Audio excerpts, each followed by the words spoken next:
Welcome to Wisconsin in Focus. I'm Wisconsin correspondent Benjamin Yount, filling in for Bruce Walker, who's our Great Lakes regional editor who usually interviews me. But since it would be weird for me to interview myself, we're just going to have a conversation today. Wisconsin has a problem with population. State is simply not growing. We wrote a couple of stories about that this week over at the Center Square. One of them focuses not just on the fact that when we don't have enough people, we don't have enough people to work, but where people in Wisconsin are going. The Institute for Reforming Government has a new analysis of IRS data that shows most of the people who left Wisconsin went to states with either flat or no income taxes at all. Chris Reeder with IRG said it's 92,000 people in the snapshot from 2021.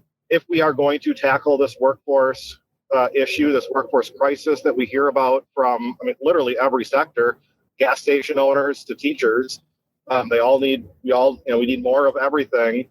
Right now, we have kind of a net zero overall in terms of people moving in and people moving out.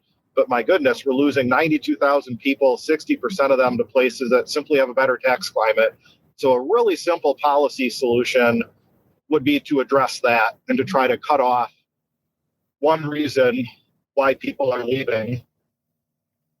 Now, again, Wisconsin has been a slow to low growth state for years. This is not new, but these numbers put some meat on those bones. IRG's numbers show that Wisconsin lost 23,000 and change people to zero income tax states. That's Florida, Texas, and Tennessee. But the numbers also show that Wisconsin lost most of its people in 2021, some 11,371, down to Illinois. One thing that Illinois beats us at is they have a better income tax system. They have a flat tax compared to our progressive system. So it's not so much like what specific states they're going to. It's kind of the class of states, and the class of states that folks are largely moving out of Wisconsin towards are those where they just have a better opportunity to keep more of their paycheck. Keep more of their paycheck. Now, IRG has been clear for years, in fact, since its founding, that it wants substantial tax reform in the state of Wisconsin. Not just something temporary, not some sort of rebate check, not a couple of $100 here or a couple of $100 there. In fact, the Institute has supported eliminating Wisconsin's income tax altogether. The thinking there, Wisconsin would be the only Midwestern state without an income tax, would become an island, and then some of these numbers could reverse.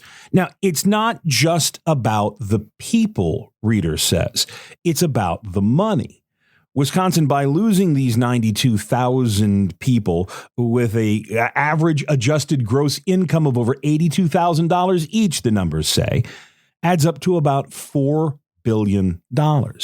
And if you figure that 10% of that money goes to local and state, it's $400 million lost in local tax money. As Reeder put it, that's money that's not just going not only to restaurants or stores or charities, but it's money that's being spent elsewhere. And it's money that local governments in Wisconsin aren't picking up on.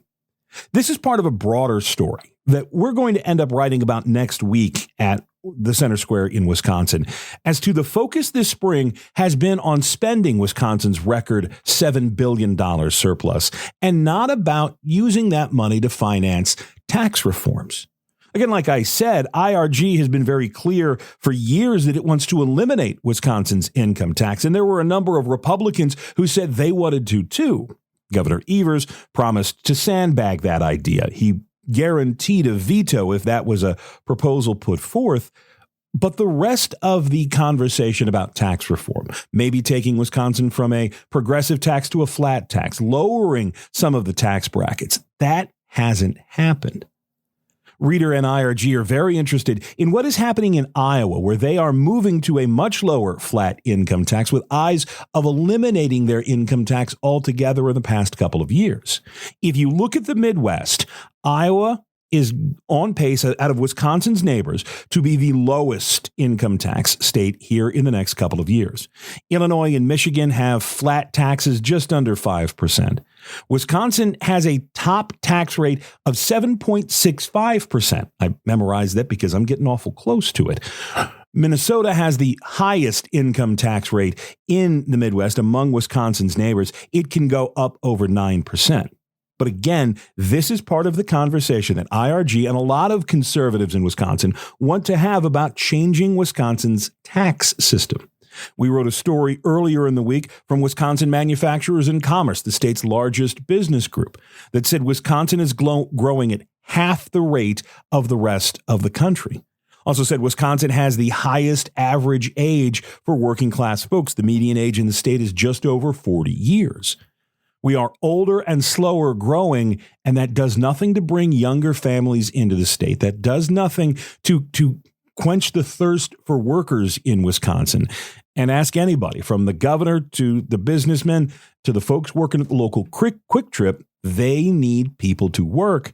And as Chris Reeder says, as Governor Evers says, as any Republican lawmaker will tell you, if there aren't people to work the jobs here in Wisconsin, those jobs will simply move to other states.